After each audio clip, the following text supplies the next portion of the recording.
Hello, my name is Alberto. I come from Italy and I spent the last 5 months here in Nishanka. And my project is sustainable food production. Today, me and my co-worker Dennis, we are planting trees in this farm in order to create this food forest that will be very impactful for the farmer and for the local community.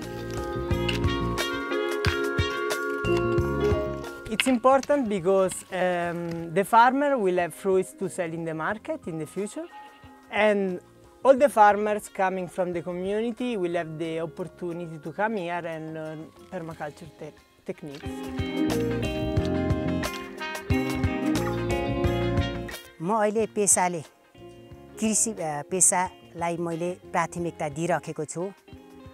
म यो भन्दा अगाडि विदेश पनि गएँ, Malaysia गएँ, कुवेत गएँ र आफ्नै क्षेत्रलाई चाहिँ राम्रोसँगले यो कृषि क्षेत्रलाई बढाउन सक्यो भने अरु बाहिरी देशको भर नपर्नु पर्ने रहेछ, पर्नु पर्दैन भन्ने सोच बनाएर चाहिँ मैले यस कृषि क्षेत्रलाई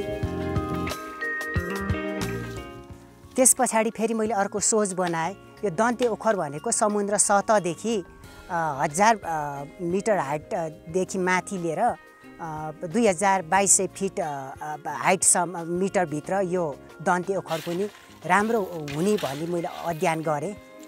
त्यो अध्ययन गरिसकेपछि अहिले मैले दन्ते ओखर 300 वटा बिरुवा मैले किनेर ल्याएँ, एउटा फर्मबाट किनेर ल्याएँ। किनेर ल्याइसकेपछि हाम्रो यो ओखलढुङ्गा निसङ्गेमा रहेको VIN भेन संस्थाले चाहिँ त्यहाँको डाइरेक्टर हुनुहुन्थ्यो भूपी घिमिरे, उहाँ आउनुभयो। उहाँ लगायत उहाँको टिम सहित आएर यहाँनिर सर मैले यस्तो काम गर्न लागिरहेको छु, मलाई साथ सहयोग केही गर्न सकिन्छ भने मैले भूपी दाइले फिल्ड हेर्नुभयो, लगायत भूपी दाइ लगायत विदेशी टिमहरू सहित यो सबै टिम फिल्ड भिजिट गर्नुभयो।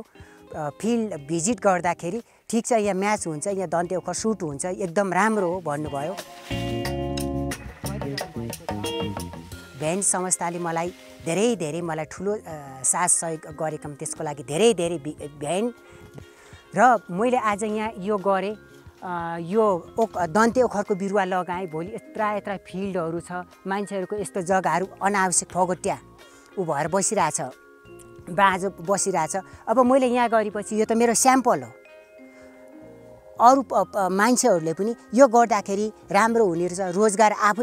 रोजगार खोज्न जाने, आफूले प्रोडक्ट्स गर्नेको रोजगार जब आफूले बनाउने हो। तर यसको लागि मलाई गर्नको प्रेरणा दिने चाहिँ भेन परिवार हुनुहुन्छ। धन्यवाद।